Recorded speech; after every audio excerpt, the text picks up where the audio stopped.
আপনার গাছগুলো হলো পূবে পশ্চিমে সুন্দরভাবে মিলানো। আপনি দেখেন এইখানে দাঁড়ান, ওইদিকে রোদ ঢুকে যাচ্ছে, ঢুকতেছে কি ঢুকতেছে না খুব একটা। যখন আপনি মানে সরি উত্তরে দক্ষিণে লাইন করবেন, পূর্ব দিকে আপনার এইদিকে যখন সূর্য উঠে মাঝখানে 10টা থেকে প্রায় আপনার 2:30 3টা পর্যন্ত কিন্তু এইদিকে আলো থাকে। আর এই আলোটা যখন যেখানে পাবে, এই কার্বন হাইড্রোজেন এবং অক্সিজেন, এই তিনটা জিনিস কিন্তু গাছ বেশি পাবে। যখন গাছ এটা বেশি পাবে তখন এই গাছের রোগ প্রতিরোধ ক্ষমতা বেশি হবে। আপনি দেখবেন কোনো এক জায়গায় কলার গাছ শুধু লাগাই রাখছেন, কিন্তু কোনো সার টার কোনো কীটনাশকও দিচ্ছে না, কিন্তু সুন্দর হয়। কারণ এইখানে জৈব পদার্থের পরিমাণটা অনেক বেশি পায়, কার্বন হাইড্রোজেন অক্সিজেন পায়, পাওয়ার কারণে তার রোগ প্রতিরোধ ক্ষমতাটা বেশি হয়। আর আমরা কি করি, ওইটা করি না। আপনি যে কোনো এখন কলা করলে আপনি আগে দেখবেন উত্তর দক্ষিণ লাইনটা ঠিক আছে কিনা।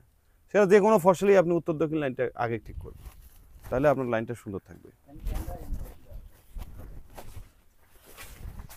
আমি আবার আসি